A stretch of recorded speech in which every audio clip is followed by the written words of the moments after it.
नमस्कार दोस्तों, हम लोग डिस्कस करेंगे बोर्स थ्योरी के बारे में। तो बोर्स थ्योरी की ज़रूरत क्यों पड़ी? बोर्स थ्योरी की ज़रूरत इसलिए पड़ी कि जैसे जैसे डेवलपमेंट हुआ एटॉमिक मॉडल के बारे में, तो रदरफोर्ड सबसे पहले डाल्टन ने दिया, डाल्टन के बाद रदरफोर्ड ने दिया atomic model.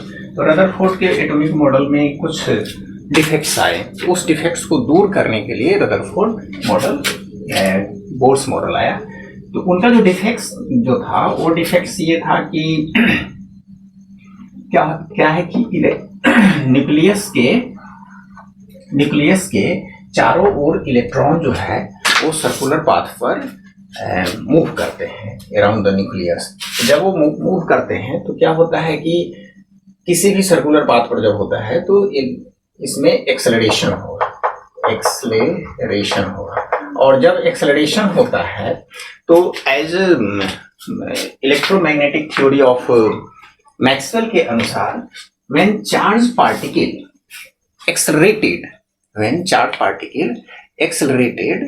in circular path, it emits radiation। अब रेडिएशन एमिट करेगा ये इलेक्ट्रॉन, इसका मतलब है कि इसको एनर्जी आएगी कहां से? और on the basis of calculation ये बताया गया है कि 10⁻⁻8 सेकेंड लगेगा इसे अपनी एनर्जी को लूज करके इस इलेक्ट्रॉन को न्यूक्लियस के पास पहुंचने में। मीन्स की सिचुएशन क्या हो जाएगी कि सिचुएशन ये हो जाएगी कि ये न्यूक्लियस है और यहां पर तो इलेक्ट्रॉन है, तो ये इलेक्ट्रॉन यहां पहुंच जाएगा, ये इलेक्ट्रॉन यहां पहुंच जाएगा। मीन्स की श्रिंक हो जाएगा उसका सर्कुलर ऑर्बिट, और इलेक्ट्रॉन जो है वो, तो इस तरह से एटम जो है वो कोलैप्स हो जाएगा।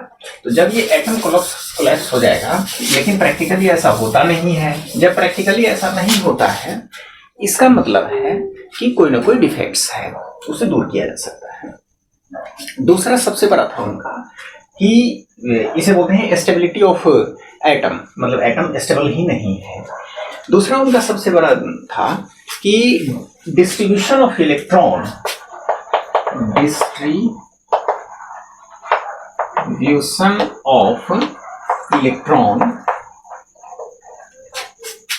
इन एन ऑर्बिट, इसको एक्सप्लेन वो नहीं कर पाए। How the electrons are arranged in an orbit of the atom, that can not be explained by Rutherford model.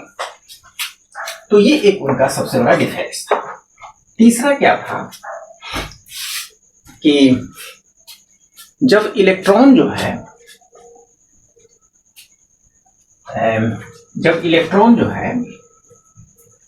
जब एटॉमिक स्पेक्ट्रा लिया गया हाइड्रोजन का, तो उसमें क्या देखा गया कि लाइन स्पेक्ट्रम आया, जबकि आना क्या चाहिए था कंटिन्यूअस स्पेक्ट्रम। क्योंकि रदरफोर्ड के अकॉर्डिंग क्या होता है कि इलेक्ट्रॉन जो है वो एक्सेलरेटेड है, मीन्स कि अब वह जो एनर्जी को जो एमिट कर रहा है वो कंटिन्यूअसली कर रहा है। जब कंटिन्यूअसली एनर्जी का एमिशन होगा तो उसका जो स्पेक्ट्रा बनेगा, that spectra will be continuous होना चाहिए। जैसे रेनबो बनता है उस तरह का कंटिन्यूअस स्पेक्ट्रा होना चाहिए, जबकि ऐसा कंटिन्यूअस स्पेक्ट्रा नहीं देखा गया, लाइन स्पेक्ट्रा है। तो that can not be explained by Rutherford model. तो ये उनकी डिफेक्ट्स थी। पहला जो stability of atom, stability of atom. दूसरा distribution of electrons in an orbit of hydrogen atom और any atom, line spectrum of hydrogen atom.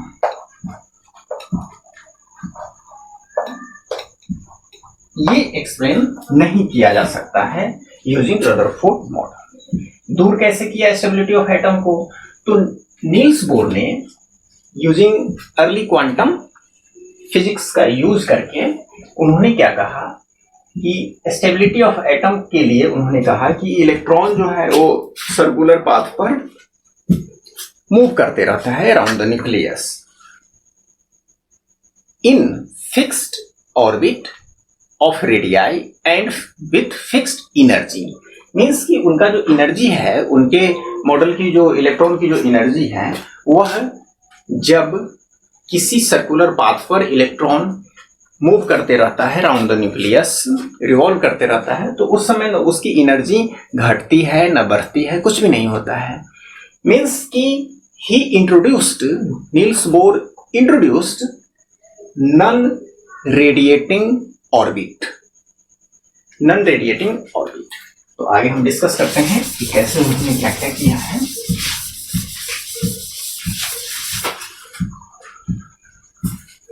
तो सबसे पहले हम देख लेते हैं कि पोस्टुलेट्स क्या है उनका। Postulates of bore theory of hydrogen atom.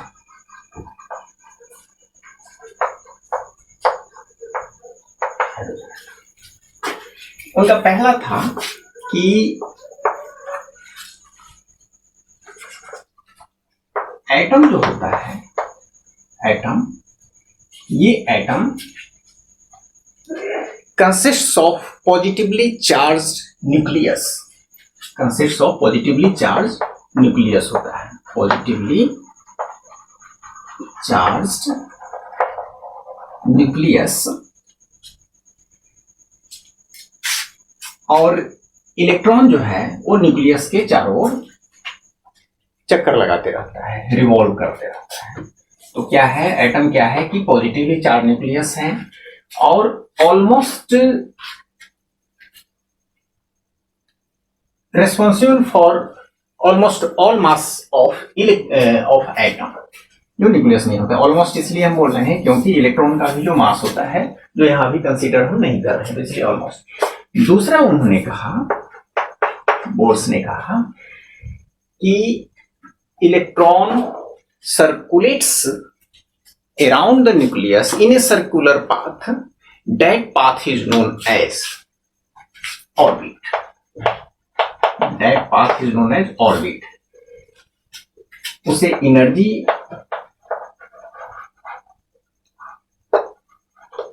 Shell भी कहा, स्टेशनरी स्टेट भी कहा उन्होंने, स्टेशनरी स्टेट भी बोला उन्होंने। और ये कैसे इसे दिखाते हैं, तो इसे दिखाते हैं, पहले ऑर्बिट को उन्होंने, पहले ऑर्बिट को 1 से दिखाया, दूसरे को दूसरे से, तीसरे को तीसरे से, चौथे से, और ये जो डेजिग्नेटेड है वो KLMN इस तरह से है। इसे हम इस तरह से देख सकते हैं।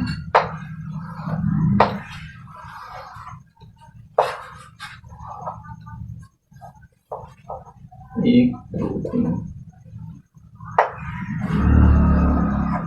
तो ये है, इसको K बोलेंगे, इसको L बोलेंगे, इसको M बोलेंगे, इसको N बोलेंगे, LMN।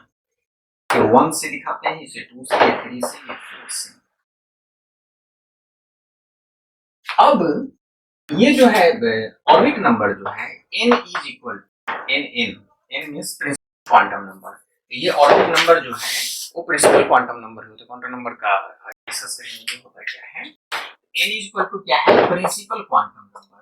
प्रिंसिपल क्वांटम नंबर जो होता है वो दिखाता है एनर्जी लेवल को, प्रिंसिपल क्वांटम, प्रिंसिपल क्वांटम। यहाँ पर क्या है कि n इज इक्वल टू 1 2 3 4, इसे डिजाइनेट कर सकते हैं K से, L से, M से, और ये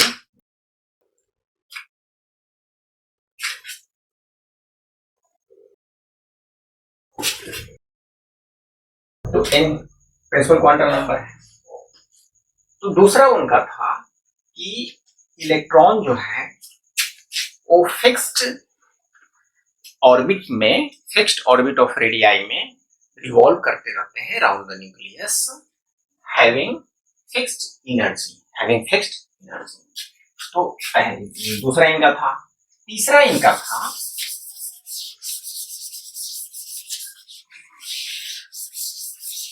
तीसरा और जो सबसे इंपॉर्टेंट था वह है कि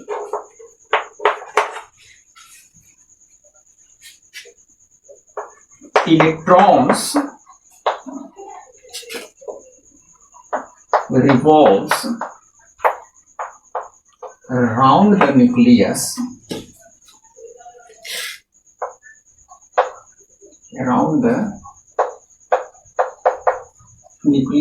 in a permitted orbit. Permitted orbit का मतलब होता है जैसे कि अलाउड ऑर्बिट। अलाउ का मतलब होता है कि कोई जरूरी नहीं है कि हर कोई वहां जा सकता है। अलाउ का मतलब ही होता है कि उसे हमने परमिशन दिया है तभी वो वहां जाएगा। तो यहाँ पर अलाउड या परमिटेड का मतलब है कि electrons revolve round the nucleus in a permitted orbit for which the angular momentum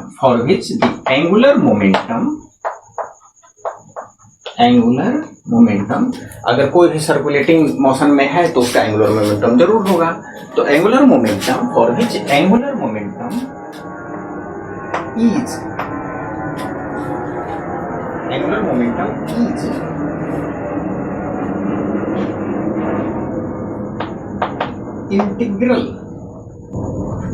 integral multiple of h upon twice pi। इसको समझना चाहिए कि electrons revolve round the nucleus in A permitted orbit for which the angular momentum is integral multiple of h upon twice pi। यहाँ ये h क्या है? h जो है वो प्लैंक्स कांस्टेंट है। h प्लैंक्स कांस्टेंट है, 2 पाई तो जानते ही हैं। तो h जो है ये प्लैंक्स कांस्टेंट है। यहाँ पर इंटीग्रल मल्टीपल का मतलब हम समझते हैं कि अगर एंगुलर मोमेंटम बढ़ेगा तो कितना बढ़ेगा? अगर पहले अगर angular momentum n upon twice pi है किसी ऑर्बिट का और अगर इंक्रीज हो रहा है तो 0.3 n अपॉन ट्वाइस पाई sorry h upon twice pi ये नहीं होगा, ये अलाउड नहीं होगा। अलाउड क्या होगा? अगर ये 1h अपॉन ट्वाइस पाई है तो दूसरा जो बनेगा वो 2h अपॉन ट्वाइस पाई बनेगा, तीसरा जो बनेगा वो 3h अपॉन ट्वाइस पाई बनेगा, चौथा जो होगा वो 4h अपॉन ट्वाइस पाई होगा। मतलब कि क्वांटाइज्ड होगा।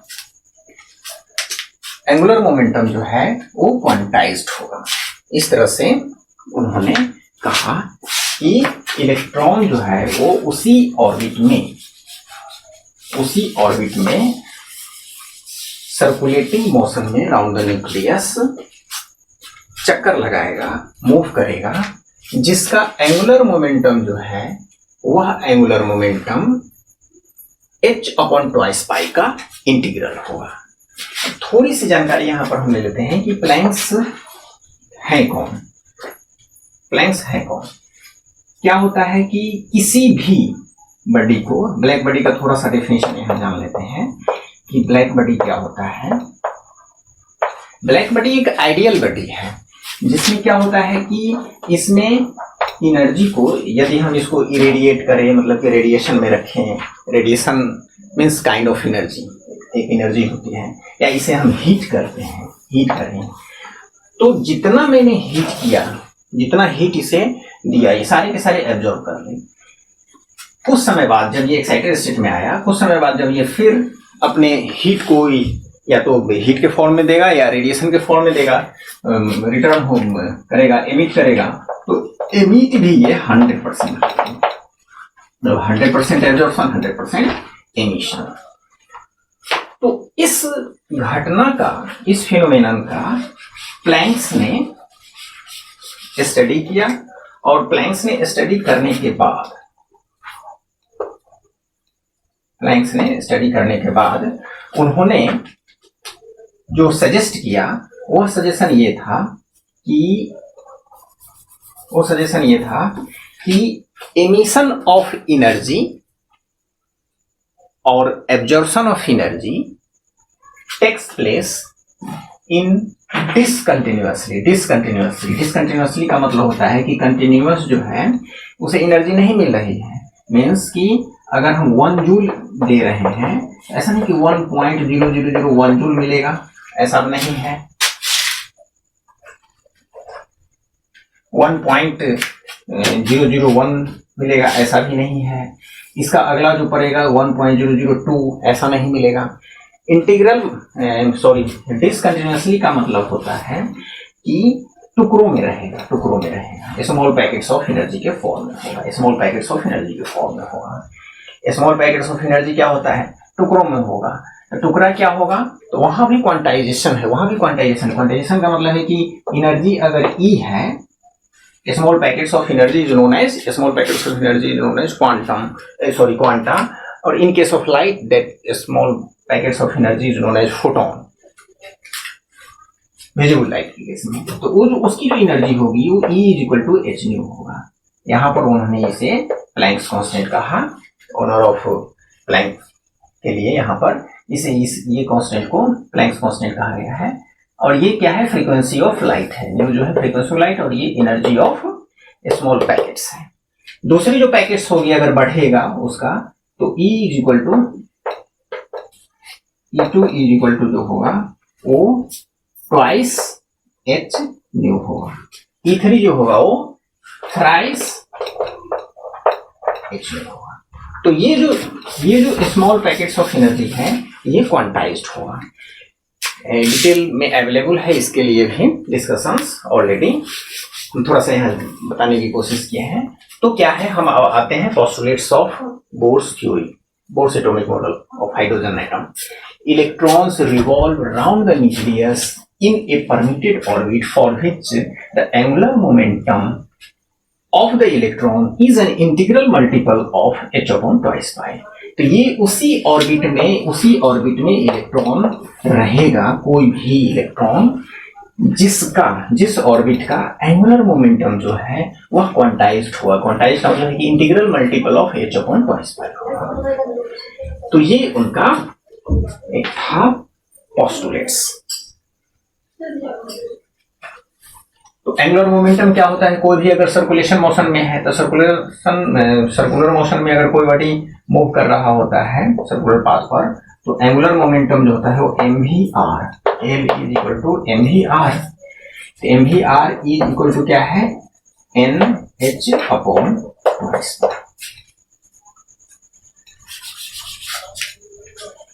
एंगुलर L क्या है यहाँ पर? Angular momentum.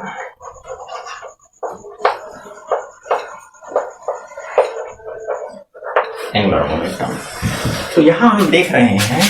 और m क्या है? Mass of electron, where m is equal to mass of electron. v जो है वो वेलोसिटी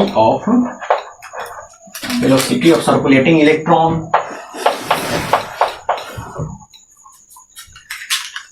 r जो है वो रेडियस, इलेक्ट्रॉन जो होता है वो किसी न किसी ऑर्बिट में होगा, और ऑर्बिट जो है क्या है? सर्कुलर पाथ है, तो उसका कुछ ना कुछ रेडियस होगा। तो r is equal to radius of orbit. यहाँ क्या है? mvr is equal to nh upon 2 pi। n क्या है? n इज इक्वल टू 1 2 3 4 5 जो भी होगा, that is known as principal quantum number. Principal quantum. और ये जो इक्वेशन है, इस इक्वेशन को हम लोगों ने नाम दिया है बोर्स क्वांटाइजेशन पोस्टुलेट्स। इसका नाम हम लोगों ने दिया है बोर्स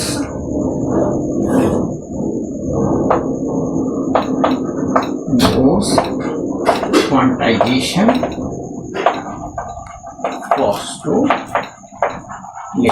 इसे हम ऐसे भी बोल सकते हैं कि Bohr's quantization condition, Bohr's quantization conditions होता है। तो ये तीसरा जो सबसे इंपॉर्टेंट है जो लर्निंग के लिए है वो ये है। तो पहला क्या था? पहला ये था कि एटम जो है वो consist of positively charge nucleus, electrons moves around the nucleus in a circular path. That circular path is known as orbit, energy cell, stationary state, whatever you may say it. Third जो है वो electrons revolve round the nucleus in A permitted orbit. Permitted orbit, her electron किसी भी orbit में नहीं रह सकता है, वो उसी ऑर्बिट में रहेगा जिसका कि एंगुलर मोमेंटम जो है वो h/2π का इंटीग्रल मल्टीपल होगा, वही इलेक्ट्रॉन रह सकता है। अब ये एंगुलर मोमेंटम क्या होता है? एंगुलर मोमेंटम है mvr is equal to nh/2π। This equation is known as Bohr's quantization postulates.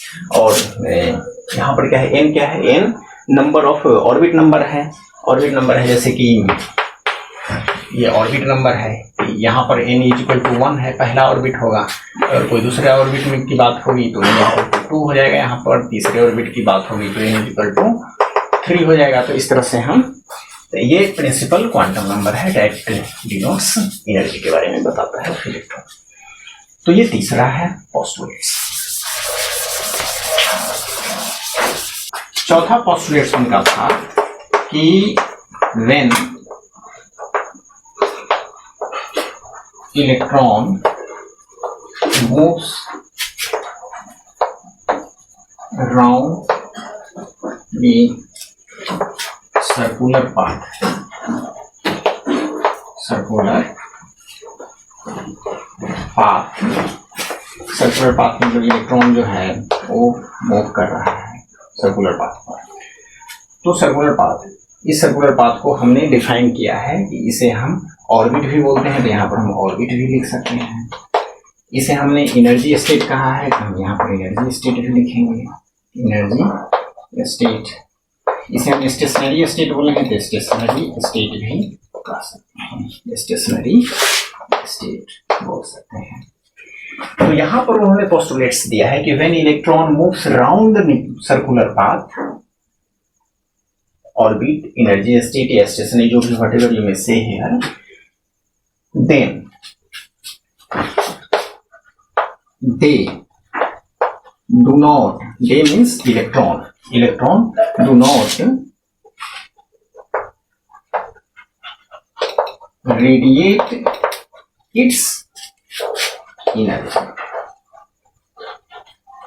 they do not radiate its energy, radiation नहीं करता है, मतलब they do not emit energy। इसका मतलब है कि इलेक्ट्रॉन अगर किसी ऑर्बिट में मूव कर रहा होता है तो उसकी एनर्जी न घटती है न बढ़ती है, इसीलिए इस ऑर्बिट को कहा गया है non radiating orbit. Non radiating orbit कहा गया है। नॉन रेडिएटिंग ऑर्बिट इसलिए बोला गया है क्योंकि रेडिएशन नहीं होता है किसी फिक्स्ड ऑर्बिट में। अगर इलेक्ट्रॉन मूव कर रहा होता है तो एनर्जी, उसका एनर्जी का ना एमिशन होता है ना एब्जॉर्प्शन होता है। इस पोस्टुलेट्स के बेसिस पे रदरफोर्ड में जो डिफेक्ट था, जो कि आगे चल करके इलेक्ट्रोमैग्नेटिक थ्योरी ऑफ मैक्सवेल के बेसिस पे कहा गया कि वो स्पाइरल मोशन में इलेक्ट्रॉन आ जाएगा क्योंकि वो सर्कुलर मोशन में है। सर्कुलर मोशन में है तो एक्सेलरेशन हो रहा है, और जब ये एक्सेलरेशन हो रहा है तो चार्ज बॉडी जब सर्कुलर मोशन में होता है तो वो रेडिएशन को एमिट करता है, रेडिएशन को एमिट करता है। जब रेडिएशन को एमिट करेगा तो उसकी एनर्जी जो है वो घटती जाएगी और the electron will shrink towards nucleus and collapse of atom takes place, but practically it is not happening anywhere. तो जब ये जो आया तो उस डिफेक्ट्स को उन्होंने इस पोस्टुलेट्स के द्वारा दूर किया by the introduction of non radiating orbit. Non radiating orbit का जब उन्होंने इंट्रोड्यूस किया इस कंसेप्ट को तो उस प्रॉब्लम को दूर किया गया। कौन सी प्रॉब्लम को दूर किया गया? प्रॉब्लम जो स्टेबिलिटी ऑफ एटम। यहाँ पर हम कह सकते हैं कि यहाँ पर स्टेबिलिटी ऑफ एटम को उन्होंने दिया। मतलब एटम जो है वो स्टेबल है। तो चौथा है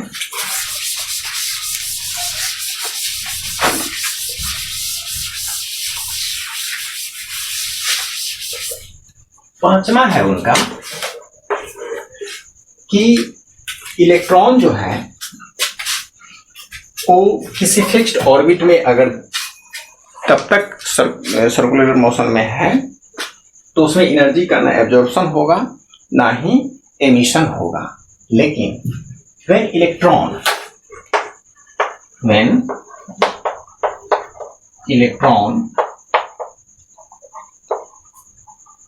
jumps from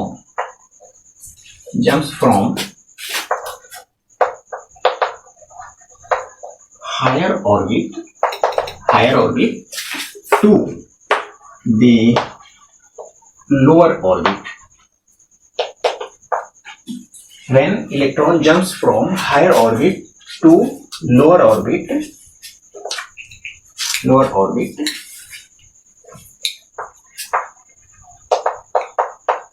emission of radiation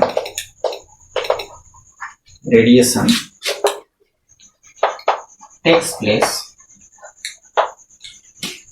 and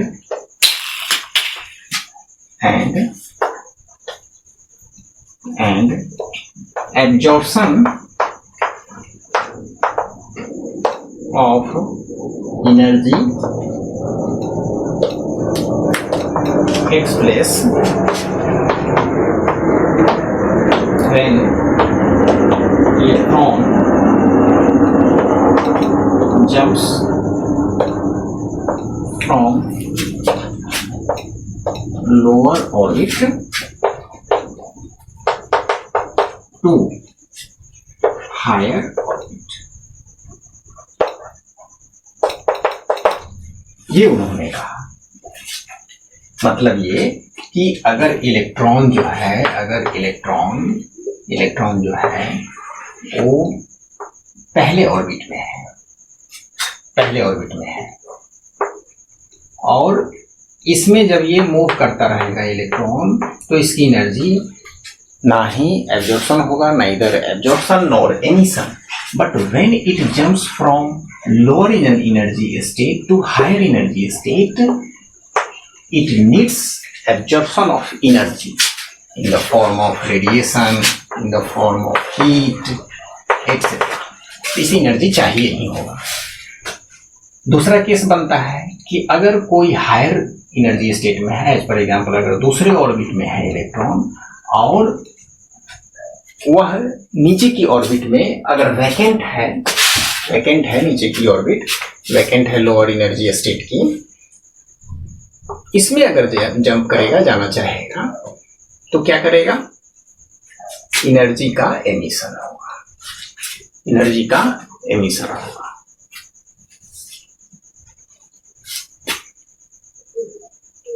ये जो गैप ऑफ एनर्जी है, कितना अमाउंट एब्जॉर्ब हुआ या कितना अमाउंट एमिशन हुआ, उसका कैलकुलेशन जो होगा वो इस तरह से होगा।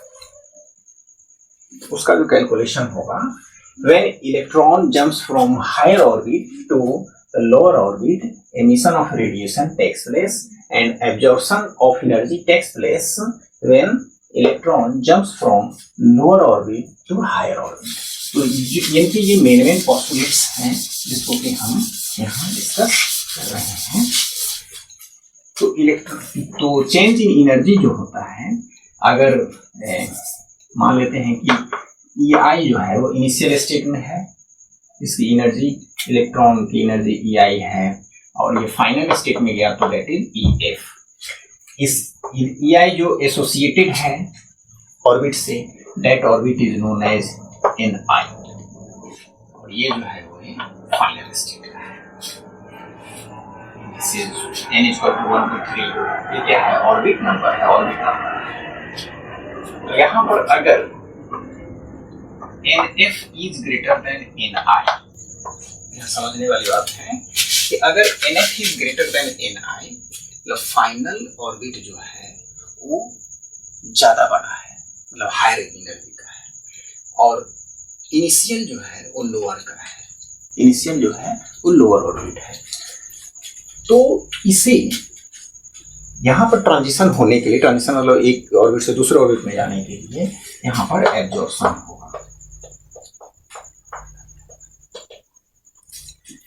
अगर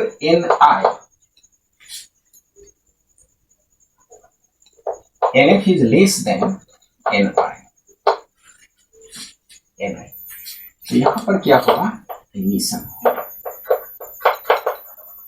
यहाँ पर एमिशन होगा। लेकिन हाउ मच अमाउंट एमिशन, तो उसके लिए हम निकालेंगे del E is equal to, मतलब change in energy, that is energy gap between two orbits is equal to EI minus EF।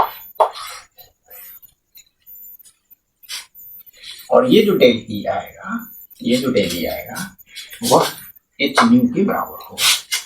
हमने अभी जस्ट डिस्कस किया है प्लैंक्स क्वांटम थ्योरी क्या था। प्लैंक्स क्वांटम थ्योरी ये था कि एनर्जी का एमिशन, एनर्जी का एब्जॉर्प्शन जो होता है from by the hot body या like ideal black body is in the form of a small packets of energy, and that small packets of energy is known as quanta. In case of light, that small packet of energy is known as photon, or that photon is energy of that photon, energy of that quanta is equal to क्या होता है, h new के बराबर होता है, h is Planck's constant and new is the frequency of radiation, frequency of radiation. तो यहाँ पर हम ऐसे लिख सकते हैं, इसे डेली की जगह पर लिख दिए h nu is equal to EI minus EF। और यहाँ से कंक्लूजन निकालेंगे कि EI minus EF, EI minus EF, I क्या है यहाँ पर, I जो है I छोटा है, मतलब अगर एब्जॉर्प्शन हो रहा होगा I छोटा है, यहाँ I छोटा है, मतलब यहाँ पर एब्जॉर्प्शन हो रहा होगा। और अगर ये केस रहेगा, अगर ये केस रहेगा तो हम इस तरह से लिख सकते हैं कि E is equal to EF minus EI। तो यहाँ ये जो है यहाँ पर एमिशन होगा, यहाँ पर एमिशन होगा। तो एक जनरल फॉर्मूला यहाँ लेते हैं कि h nu is equal to del E is equal to EI minus EF। ये इसे बोलते हैं Bohr's frequency rule, Bohr's frequency rule बोलते हैं, इसे बोर्स फ्रीक्वेंसी रूल बोलते हैं।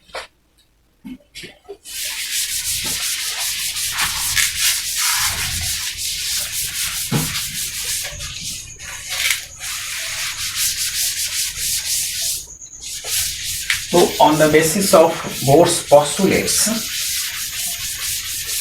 हम लोग क्या क्या कर सकते हैं, हम लोग ये कर सकते हैं कि electron, circulating electron in an orbit का हम लोग निकाल सकते हैं energy of electron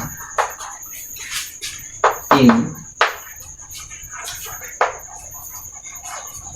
hydrogen atom, ये निकाल सकते हैं हम लोग। दूसरा निकाल सकते हैं कि radius of orbit in which electron moves round the nucleus, radius of orbit in which electron moves around the nucleus। तो ये हम लोग निकाल सकते हैं। तीसरा निकाल सकते हैं velocity of electron, velocity of electron means कि किसी ऑर्बिट में इलेक्ट्रॉन अगर है तो उसकी एनर्जी क्या है, उसकी एनर्जी क्या है, रेडियस ऑफ ऑर्बिट क्या है उसका, सर्कुलेटिंग मोशन है, सर्कुलेटिंग पाथ पर है, तो सर्कुलेटिंग पाथ का वो रेडियस क्या है वो हम निकाल सकते हैं, वेलोसिटी ऑफ इलेक्ट्रॉन निकाल सकते हैं। और एक जो सबसे बड़ा डिफेक्ट था जो है रदरफोर्ड का, सॉरी रदरफोर्ड का, जिसका कि हाइड्रोजन स्पेक्ट्रम का उन्होंने एक्सप्लेनेशन नहीं किया। तो हम लोग क्या कर सकते हैं कि हाइड्रोजन स्पेक्ट्रम की स्टडी कर सकते हैं using Niels Bohr postulates, Niels Bohr atomic model की बेसिस पे। तो हाइड्रोजन स्पेक्ट्रम का हम लोग एक्सप्लेनेशन कर सकते हैं। हाइड्रोजन स्पेक्ट्रम प्रैक्टिकली आता कैसा है, तो लाइन स्पेक्ट्रम होता है, लाइन स्पेक्ट्रम होता है, तो उसकी स्टडी हम लोग कर सकते हैं हाइड्रोजन स्पेक्ट्रम की।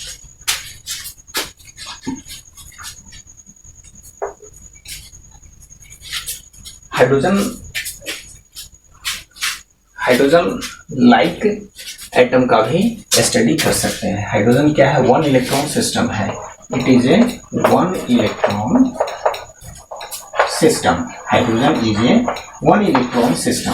तो जब हाइड्रोजन वन इलेक्ट्रॉन सिस्टम होता है तो हमें वन इलेक्ट्रॉन सिस्टम अभी ढूंढते हैं।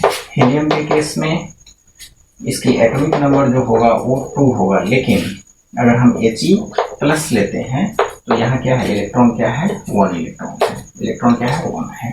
अगर Ze=3 किसका है, लिथियम का, तो लिथियम अगर हम 2+ लेते हैं तो यहाँ पर 2 इलेक्ट्रॉन सिस्टम है, सॉरी ये भी 1 इलेक्ट्रॉन सिस्टम बन जाएगा। Z=4 हाइड्रोजन लिथियम बेरिलियम अगर लेते हैं, दैट इज 3+ अगर लेते हैं तो एटॉमिक नंबर तो इसका 4 जरूर है, लेकिन 1 इलेक्ट्रॉन सिस्टम है। तो इस तरह के hydrogenic atom, hydrogen like atom का भी स्पेक्ट्रा का स्टडी यूजिंग बोर्स थ्योरी हम कर सकते हैं।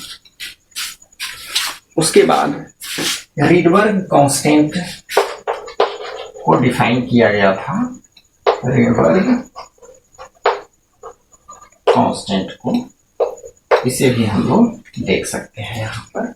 रीडबर्ग कांस्टेंट क्या होता है वो भी एक एक करके हम डिस्कस करते हैं। अभी हम energy of electron in hydrogen atom का डिस्कशन करते हैं। बोर्स पोस्टुलेट्स ये है कि जब हम किसी न्यूक्लियस के चारों ओर इलेक्ट्रॉन रिवॉल्व करता है तो यहाँ पर क्या है, ये पॉजिटिवली चार्ज्ड है न्यूक्लियस और ये नेगेटिवली चार्ज्ड है इलेक्ट्रॉन। प्रोटॉन पर जितनी चार्ज होती है उतना ही इलेक्ट्रॉन पर होता है। तो यहाँ एक फोर्स काम करता है, that is electrostatic force. Electrostatic force of attraction. ये न्यूक्लियस पॉइंट चार्ज है, ये भी इलेक्ट्रॉन पॉइंट चार्ज है, तो यहाँ इलेक्ट्रोस्टैटिक फोर्स ऑफ एट्रैक्शन करता है। अब ये इलेक्ट्रोस्टैटिक फोर्स ऑफ एट्रैक्शन जो है वो कहाँ से आएगा, तो कूलम्ब्स लॉ से आएगा। कूलम्ब्स लॉ क्या है, कूलम्ब्स लॉ ये है कि अगर कोई Q चार्ज पार्टिकल है, Q2 चार्ज पार्टिकल है, अगर ये पॉजिटिवली चार्ज है, ये नेगेटिवली चार्ज है, देयर विल बी अट्रैक्शन। अगर ये भी पॉजिटिव है, देयर विल बी रिपल्सन। यहाँ पर रिपल्सन होगा। इफ सेम केस में यहाँ पर Q- भी होगा एंड Q- भी होगा, तो यहाँ भी रिपल्सन होगा, there will be repulsion. How much attractive force, how much repulsive force, that can be calculated using Coulomb's law। तो Coulomb's law के बेसिस पे हम यहाँ पर देखते हैं कि होता क्या है। Coulomb's law में क्या है कि उन्होंने कहा था कि अगर 2 पॉइंट चार्ज हैं, अगर Q1 है और Q2 चार्ज है, तो फोर्स ऑफ एट्रैक्शन जो होगा, force of attraction that will be directly proportional to the multiplication of Q1 and Q2, means having charge, multiplication of charge, amount of charge, and indirectly proportional to the distance between these 2 point charges.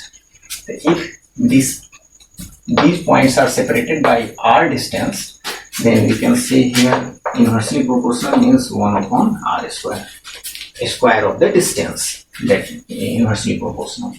इसे हम proportionality constant के use करके इसे हम हटा सकते हैं। तो प्रोपोर्शनलिटी कांस्टेंट जो है 1 upon 4 pi epsilon not, Greek word है एप्सिलॉन नॉट है, that is permittivity of space होता है ये।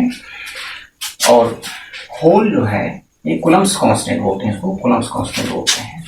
तो 1 upon 4 pi epsilon Q1 Q2 divided by R square. तो ये जो फोर्स है ये ये 1 upon 4 pi epsilon Q1 into Q2 divided by R2। इसी का एप्लीकेशन हम यहाँ पर कर सकते हैं। क्या है कि कूलम्ब्स लॉ है कि force is directly proportional to the multiplication of charge Q1 and Q2. Force is inversely proportional to the distance between two point charges. तो और दोनों को कंबाइन किए तो F इज इक्वल टू आया KC, यहाँ पर ऐसे लिख सकते हैं F is equal to KC Q1 Q2 upon R square, Q1 Q2 upon R square. Kc is Coulomb's constant, and that is equal to 1 upon 4 pi epsilon. Epsilon is a Greek word that is known as permittivity of space. वो medium को बताता है कि दोनों point charge के बीच में कौन सा मीडियम है उसे बताता है। तो इस कूलम्ब्स लॉ को हम यहाँ यूज करेंगे। तो here nucleus is positively charged, electron is negatively charged. The electrostatic force of attraction, that is Fe, is equal to कितने प्रोटॉन है, उतने प्रोटॉन होंगे जितना इनका एटॉमिक नंबर हो। Atomic number is represented by Z। तो Z, तो nucleus पर कितना क्या चार्ज है, Ze, चूंकि ये जो इलेक्ट्रॉन है इलेक्ट्रॉन पर ही प्रोटॉन पर पॉजिटिव चार्ज होगा और इलेक्ट्रॉन पर नेगेटिव चार्ज होगा। प्रोटॉन कितने होंगे तो Ze होगा, तो चार्ज कितना होगा तो Ze हो गया। कैसा चार्ज होगा तो पॉजिटिव चार्ज होगा। और इलेक्ट्रॉन पर कितने चार्ज होंगे तो E-।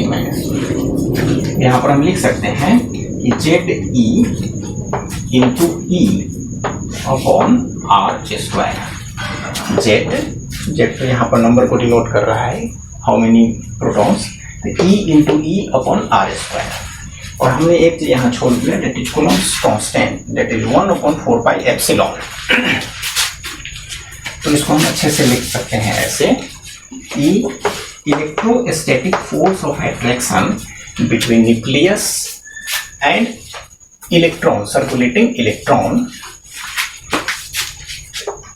Ze square upon R square. ये एक इक्वेशन। दूसरा यहां पर क्या है, force Fe is equal to है इलेक्ट्रोस्टैटिक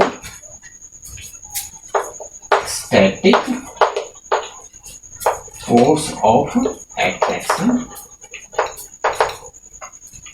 Z क्या है एटॉमिक नंबर है। R क्या है, distance between nucleus and electron. ये इसे ये भी कह सकते हैं कि रेडियस भी बोल सकते हैं। किसका रेडियस ऑफ सर्कुलर पाथ को क्या बोलते हैं, ऑर्बिट बोलते हैं, एनर्जी स्टेट बोलते हैं, एनर्जी सेल बोलते हैं। तो रेडियस ऑफ ऑर्बिट यहाँ इसे हम बोल सकते हैं। R is equal to Z atomic number है, R ये है, E जो है वो चार्ज है, charge of electron and proton. तो ये हो गया इक्वेशन फर्स्ट।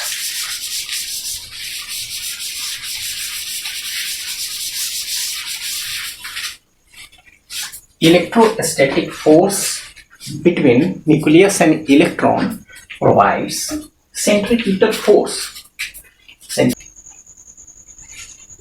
यहाँ पर एक चीज छोड़ दिया sorry, Fe is equal to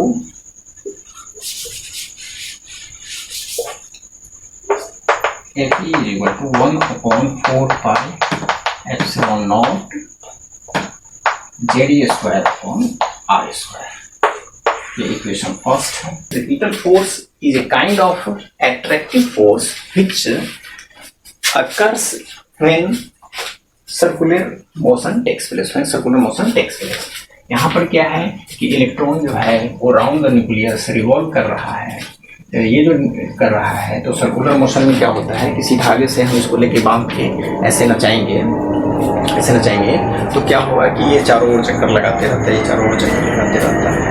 तो यहाँ पर जो भी हम धागा छोड़ देंगे ये उसी डायरेक्शन में चला जाएगा, ये उसी डायरेक्शन में चला जाएगा. जब हम ऐसे धागे से ऐसे नचाते रहते हैं इसे, तो उस समय हमारे हाथों को फोर्स महसूस होता है, मतलब हम उसे खींचते रहते हैं. That is centripetal force. तो यहाँ पर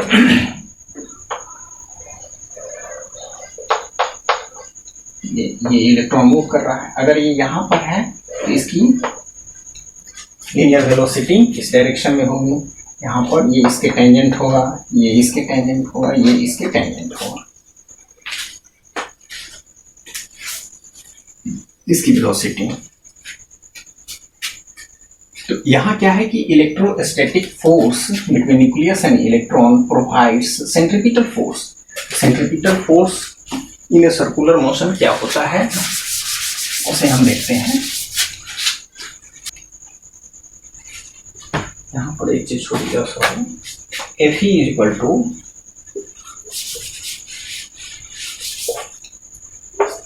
Fe is equal to 1/4 pi epsilon naught Z square upon R square. ये इक्वेशन फर्स्ट है. ये इलेक्ट्रोस्टैटिक फोर्स जो है यहाँ पर सेंट्रीपिटल फोर्स जो है वो क्या है, mv square upon r. mv square upon r होता है. ये क्या है, सेंट्रीपिटल फोर्स है. ये सेंट्रीपिटल फोर्स है. इसे हम equation second, equation first, equation second. अब हम इक्वेशन फर्स्ट एंड सेकेंड. अब यहाँ क्या हो रहा है कि सेंट्रीपिटल फोर्स जो है,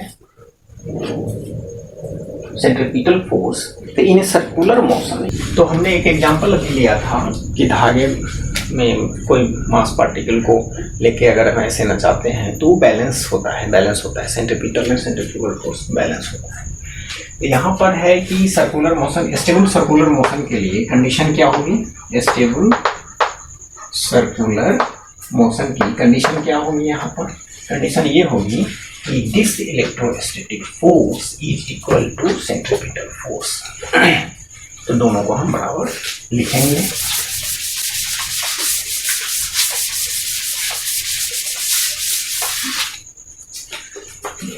Fe is equal to Fc is equal to, तो Fe क्या है, 1/4 pi epsilon naught Z square upon R square. ये हो गया electrostatic force of attraction. And centripetal force है mv square upon r. m क्या है, मास ऑफ इलेक्ट्रॉन है, v वेलोसिटी ऑफ इलेक्ट्रॉन है, r जो है रेडियस ऑफ इलेक्ट्रॉन है, रेडियस ऑफ ऑर्बिट है in which electron moving round the nucleus. इस r से ये r कट गया. यहाँ पर हमें मिला mv square is equal to 1/4 pi epsilon Z square upon r. ये इक्वेशन थर्ड मिला. इस इक्वेशन को हम यहाँ लिख के रखते हैं, आगे काम आएगा. mv square is equal to 1/4 pi epsilon Z square upon r. This is equation third.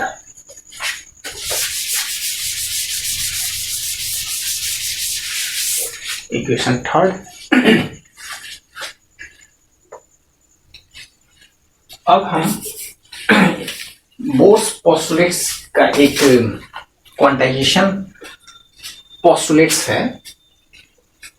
वो पोस्टुलेट्स क्या है कि इलेक्ट्रॉन किसी ऑर्बिट में राउंड द न्यूक्लियस अगर मूव कर रहा होगा तो वह उसी ऑर्बिट में होगा जिसका कि angular momentum integral multiple of NH integral multiple of H upon twice pi होगा। तो एंगुलर मोमेंटम अगर L है तो L इज इक्वल टू क्या होता है, angular momentum mvr, m mass of electron, v velocity of electron in circular path, r जो है वो रेडियस ऑफ ऑर्बिट है। mvr इज इक्वल टू होगा क्या, nh अपॉन ट्वाइस पाई। ये बोर्स पोस्टुलेट्स का है। तो applying Bohr's quantization condition, Bohr's quantization इसको बोलते हैं Bohr's quantization condition, Bohr's quantization condition इसे बोलते हैं। तो mvr is equal to NH upon twice pi, जहां पर कि n क्या है, ऑर्बिट है, ऑर्बिट नंबर है, ए पहली होगी, दूसरी होगी, तीसरी होगी, चौथी होगी, इस तरह से होगा। इसे हम प्रिंसिपल क्वांटम नंबर भी बोलते हैं, इसे हम प्रिंसिपल क्वांटम नंबर बोलते हैं, प्रिंसिपल क्वांटम नंबर बोलते हैं। A mass of electron, a velocity of electron, R जो है radius of orbit, N principal quantum number 1 2 3 that is orbit number, H Planck's constant 2 pi. तो ये है, यहां पर हम v इज इक्वल टू ले सकते हैं NH अपॉन mr, यहां पर mr ट्वाइस पाई, mr यहां नीचे चला गया। This is equation 4। इस 4 इक्वेशन, इस v का वैल्यू हम यहां पर पुट करेंगे इन इक्वेशन थर्ड। लिखने की जरूरत नहीं है कि put the value of v from equation 4 into equation 3, इस तरह से लिखेंगे। तो यहां हम लिख रहे हैं, यहां पर इस v का वैल्यू जो है वो यहां रख रहे हैं। तो क्या होगा, m, v की जगह पर NH upon mr twice pi square is equal to 1 upon 4 pi epsilon ZE square upon r। इसको हम सिंप्लीफाई कर रहे हैं, स्क्वायर है m n square h square upon m square r square 4 pi square is equal to 1 upon 4 pi epsilon naught ZE square upon r। यहां पर क्या है, ये स्क्वायर से ये m कट गया, उसके बाद ये r स्क्वायर है, ये r है, ये स्क्वायर से ये r कट गया। तो निकला क्या, n square h square, n square h square upon m r 4 pi square, ऐसे लिख सकते हैं इसको हम 4 pi square m r, 4 pi square m square is equal to 1 upon 4 pi epsilon ZE square, ऐसा लिख सकते हैं यहाँ पर।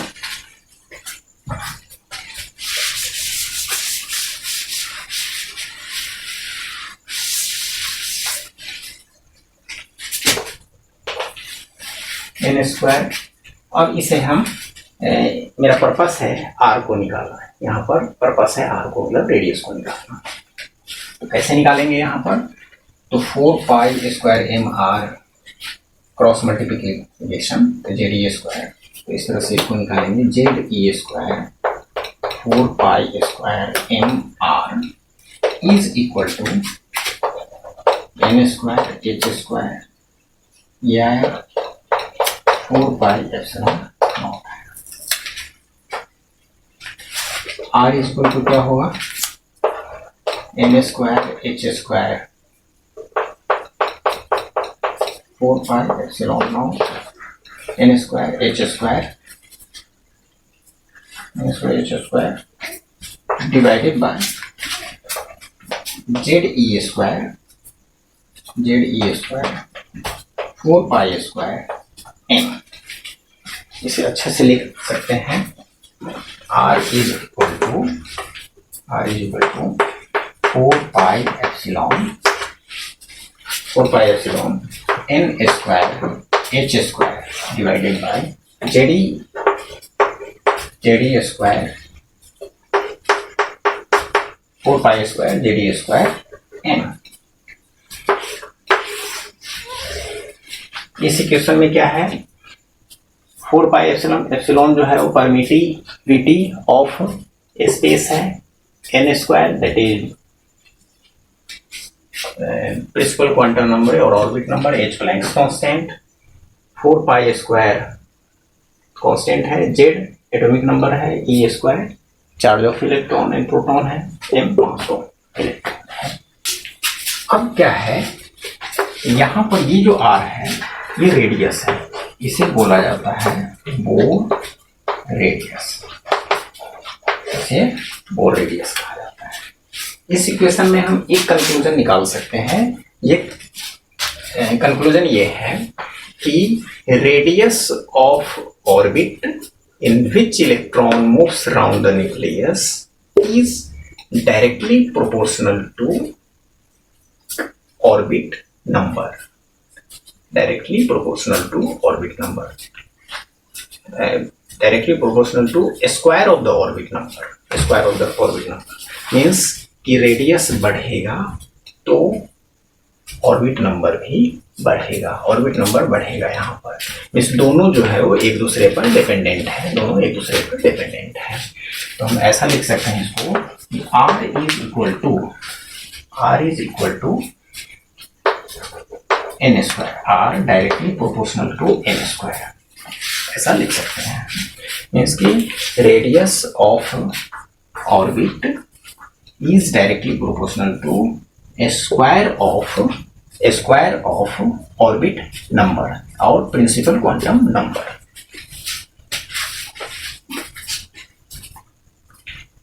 R is equal to a naught n square, ऐसा भी लिख सकते हैं, ऐसा भी लिख सकते हैं R is equal to a naught n square. किसी बुक में लिखा होता है R is equal to a naught n square, R is equal to 52.9 pm picometer into n square, that is R। Question, simple question तो यहाँ पर बन जाएगा 52n, लेकिन अगर ये पता नहीं है कि इसमें क्या क्या इन्वॉल्वमेंट है, यहाँ पर क्या है, हम n स्क्वायर को फ्री रखते हैं, ये पूरा और ये, यही तो इन्वॉल्व है यहाँ पर। a नॉट इज दिस, और ये a नॉट किसके लिए आया है, तो 4 पाई एप्सिलॉन n स्क्वायर तो हम ले ही रहे हैं, h सभी में रहेगा, z इज इक्वल टू 1 हो जाएगा in case of hydrogen atom, z is equal to 1, और m z is equal to 1 रहेगा, तो ये सारा पोर्शन जो है, ये सारा पोर्शन वो 52.9 पिकोमीटर के इक्वल होगा। अब सिर्फ और सिर्फ पहले ऑर्बिट में कितना होगा, तो 52.9 पिकोमीटर रेडियस होगा पहले ऑर्बिट का इन केस ऑफ हाइड्रोजन एटम।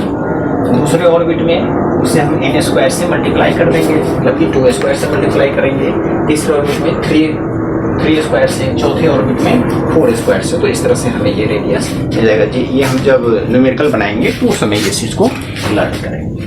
तो यहाँ पर क्या है कि बोर रेडियस हमने निकाला, बोर रेडियस हम निकाला बाई कैलकुलेशन जो अभी हमने किया था। तो ये जो है R इसको हमने मान लिया फोर्थ इक्वेशन।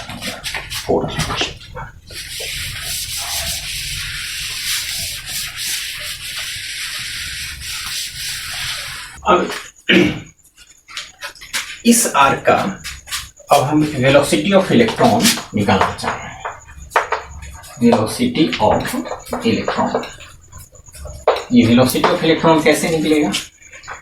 तो क्वांटाइजेशन कंडीशन ऑफ बोर जो है वो क्या है कि MVR is equal to NH upon twice pi है। तो R का वैल्यू हम यहाँ पुट कर देंगे अगर, तो निकल जाएगा ये। तो R का वैल्यू हम पुट करते हैं यहाँ पर, क्या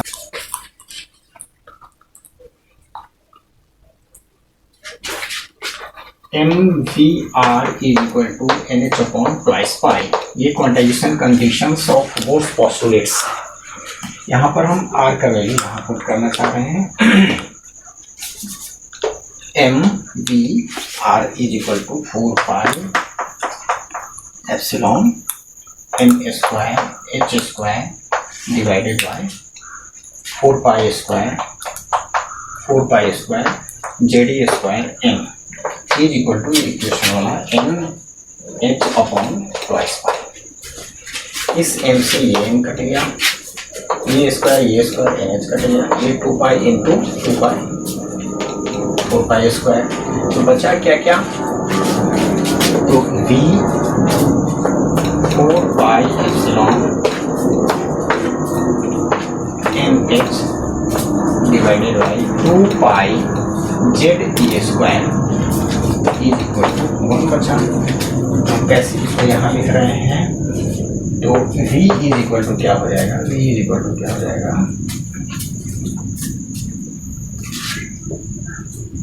2 pi ZE square upon 1 upon 4 pi epsilon not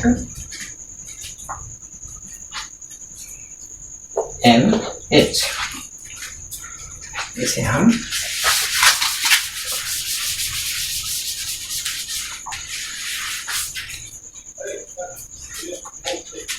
ऐसे लिख सकते हैं, V is equal to 1 upon 4 pi epsilon 2 pi ZE square upon H। हम क्या कर रहे हैं यहाँ पर, C से मल्टीप्लाई कर रहे हैं, डिवाइड कर रहे हैं, C से मल्टीप्लाई भी कर रहे हैं, तो C बाई N, दोनों C कट जाएगा तो NH ही बचेगा, NH ही है।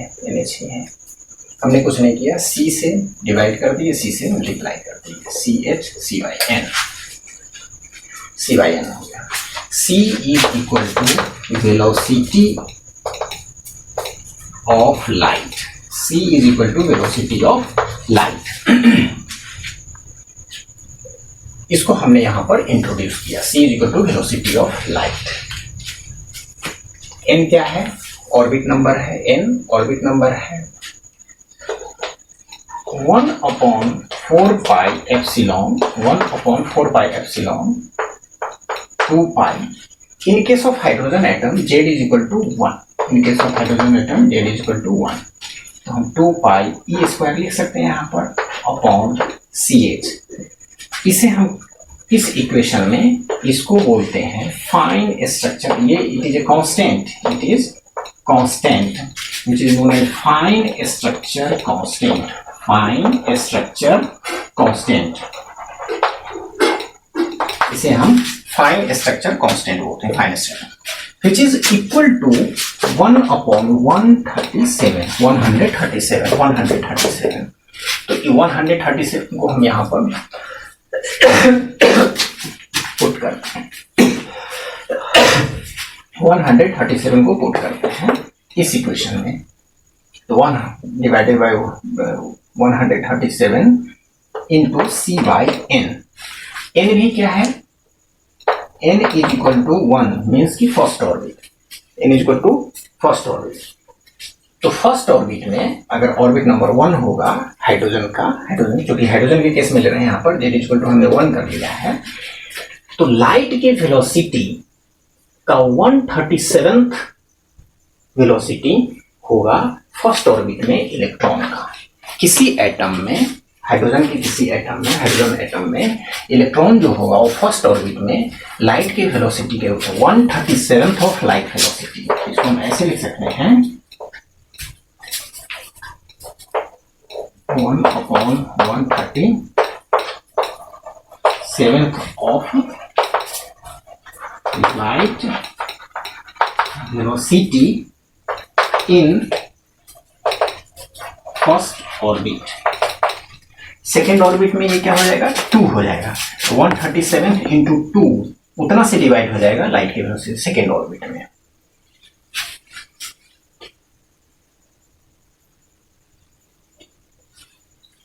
तो एक कंक्लूजन यहां निकला कि लाइट की वेलोसिटी क्या होता है, 3 इंटू 10⁸ मीटर पर सेकेंड या 3 लाख किलोमीटर पर सेकेंड। 3 लाख किलोमीटर का 137वां भाग जो होगा वो velocity first orbit of hydrogen atom में उस इलेक्ट्रॉन का होगा। तो हम वेलोसिटी भी निकाल सकते हैं किससे, बोर्स पोस्टुलेट से। अब हम एनर्जी निकालते हैं। n square h square divided by 4 pi square z e square m 4 pi epsilon n square h square 4 pi square z e square m जगह बनाने के लिए मैंने ऐसा किया है।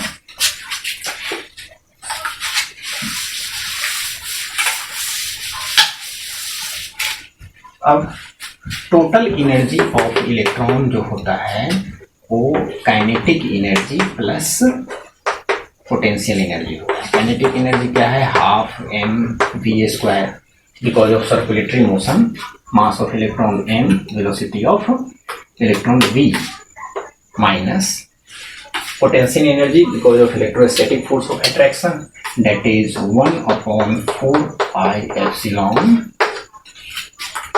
ZE square upon R, half mv square. mv square को हम यहाँ से ये वैल्यू पुट कर रहे हैं इक्वेशन नंबर 3 से, तो क्या हो जाएगा, half 1/4 pi epsilon ZE square upon R minus ये इक्वेशन वाला 1/4 pi epsilon ZE square upon R क्या होगा, हाफ -1 क्या हो जाएगा, minus half 1/4 pi epsilon ZE square upon R, ZE square upon R।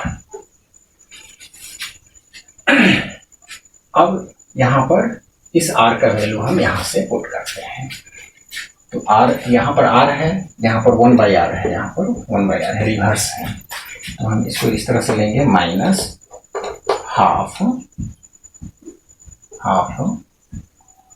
1/4 pi epsilon ZE square upon R है यहाँ पर, तो ZE स्क्वायर 4, इसमें क्या होगा कि ये नीचे आ जाएगा, तो यहाँ ले रहे हैं हम 4 pi epsilon n square h square, और यहाँ पर 4 pi square ZE square m हो जाएगा, 4 pi square ZE square m। इसे और सिंप्लीफाई करते हैं,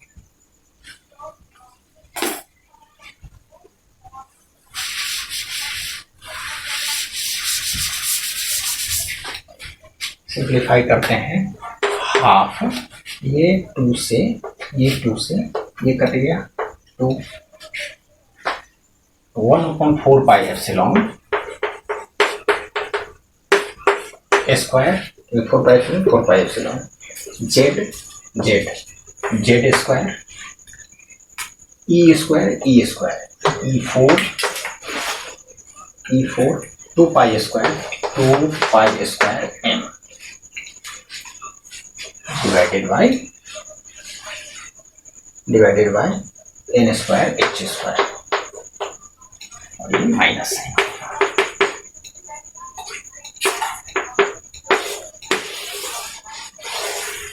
ये इक्वेशन मिला है,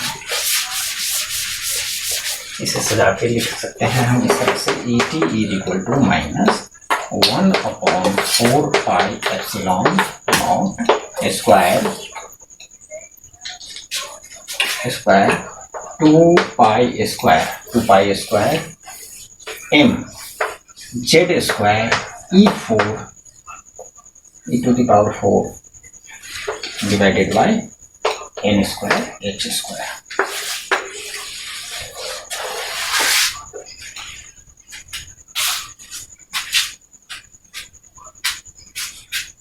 Negative sign of this equation of total energy shows that electron and nucleus are in a bound system.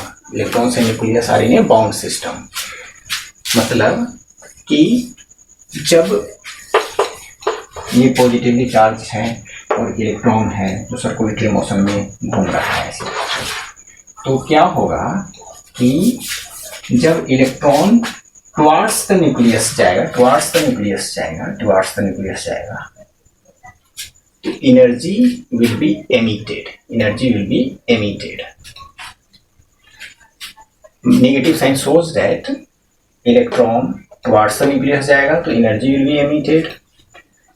अगर अवे फ्रॉम द न्यूक्लियस जाएगा ये इलेक्ट्रॉन, तो दैट मीन्स कि energy has to be supplied to the electron, then taking away from the electron from nucleus is possible.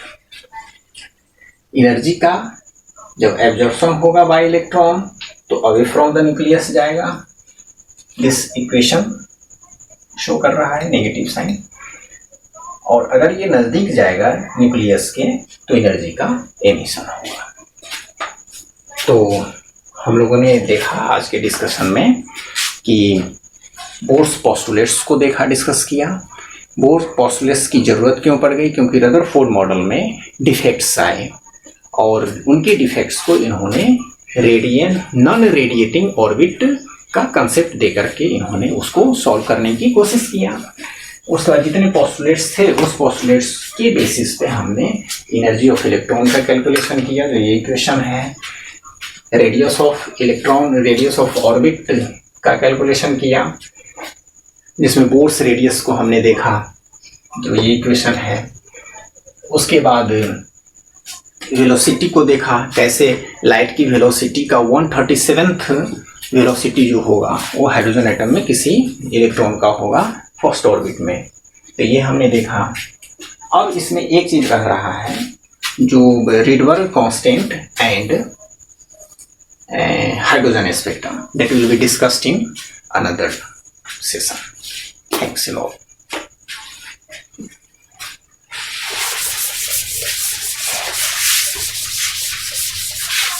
What is the energy of electron in any orbit?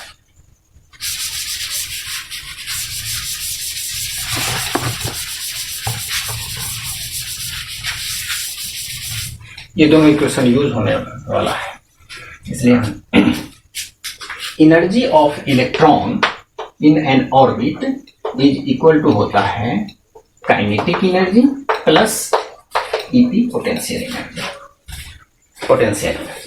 तो kinetic energy कितना होता है? Half M V square. Half M V square क्यों? क्योंकि circular motion में है। तो circular motion में जब कोई भी बॉडी होता है तो उसकी जो काइनेटिक एनर्जी होता है वो हाफ एम वी स्क्वायर होता है, प्लस यहां पर माइनस हो जाएगा। पोटेंशियल एनर्जी जो है बिकॉज ऑफ इलेक्ट्रोस्टैटिक फोर्स है, तो इलेक्ट्रोस्टैटिक फोर्स की वजह से जब हो रहा है तो जरूर चार्ज पार्टिसिपेट कर रहा है। तो यहां पर क्या हो जाएगा? ZD square upon R. ये पोटेंशियल एनर्जी ऑफ इलेक्ट्रॉन होता है। अब हम क्या कर रहे हैं यहाँ पर? Half M V square equation number 3 में देखते हैं। M V square equal to 1/4 pi epsilon ZD square upon R. तो यहाँ पर क्या है? हाफ एम वी स्क्वायर की जगह पर 1/4 pi epsilon ZD square upon R minus Z E square upon R. Half sorry यहां पर 1/4 पाई एप्सिलॉन भी होगा। 1/4 pi epsilon ZD square upon R. इसे साफ देखते हैं।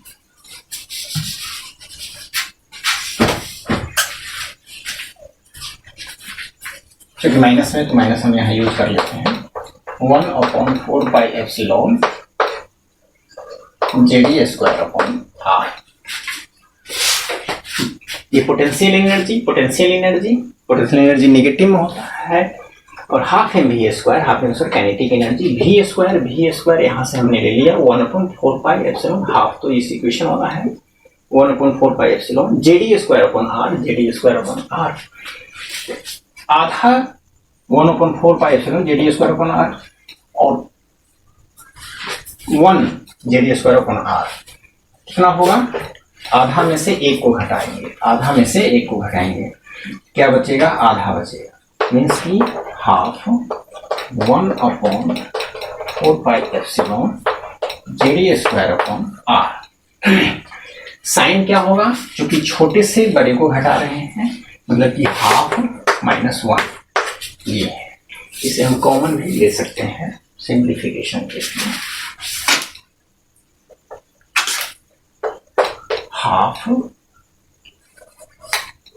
1/4 pi epsilon ZD square upon R, ये हमने कॉमन ले लिया, तो बचा क्या? हाफ -1, तो क्या होगा? 1/4 pi epsilon ZD square upon half -1 minus half, जो कि ये 2r की। तो ये टोटल एनर्जी जो है ET इज इक्वल टू कितना आया? ET इज इक्वल टू आया ET is equal to 1/4 pi. फिर से देखते हैं, total energy of electron is equal to kinetic energy plus potential energy half M V square because of circulatory motion of electron round the nucleus, half M V square इसका kinetic energy. Potential energy इसका क्या हो गया? 1/4 pi epsilon ZD square upon R because of electrostatic force of attraction, क्योंकि electron को attract किया जा रहा है यहाँ पर। अब इसका सिंप्लीफिकेशन किया, half 1/4 pi epsilon M V square को हमने यहाँ से ले लिए, पुट किया value 1/4 pi epsilon ZD square upon R, जो इक्वेशन 3 से है। तो 1/4 pi epsilon ZD square upon R half -1, तो 1/4 pi epsilon ZD square upon 2r। This is kinetic energy, total energy of electron. ये एक इक्वेशन आया मिला है। इस इक्वेशन में इस r का वैल्यू हम पुट कर देंगे, तो हमें kinetic energy total energy of electron मिल जाएगा। पुट करते हैं, हाफ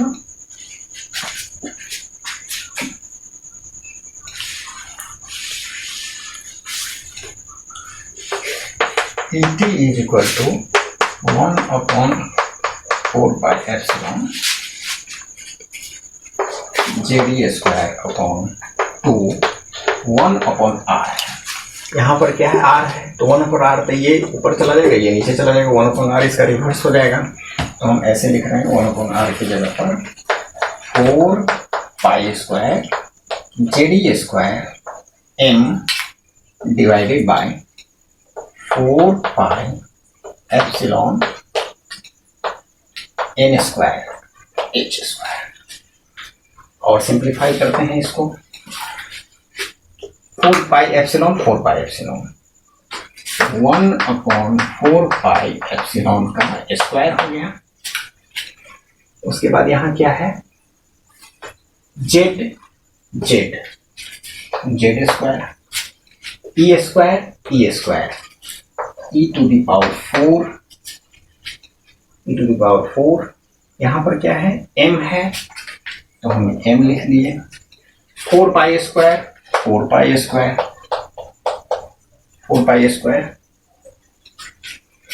और एक चीज छूट गया, यहाँ पर माइनस साइन था, जो कि यहाँ पर माइनस साइन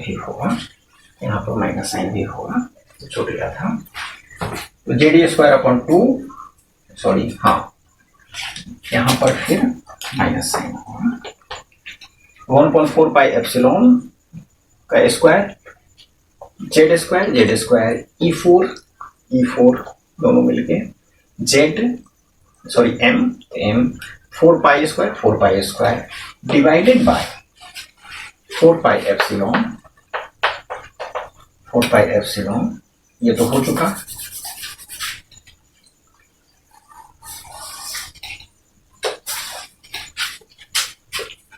ये तो ले लिया n स्क्वायर h स्क्वायर।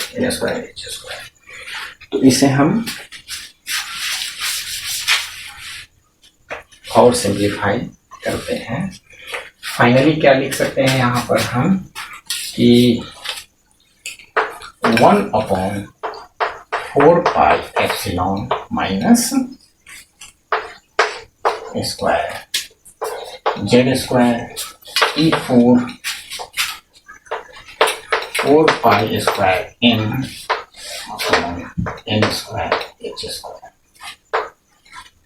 ये एनर्जी हमें मिला, टोटल एनर्जी ऑफ इलेक्ट्रॉन मिला।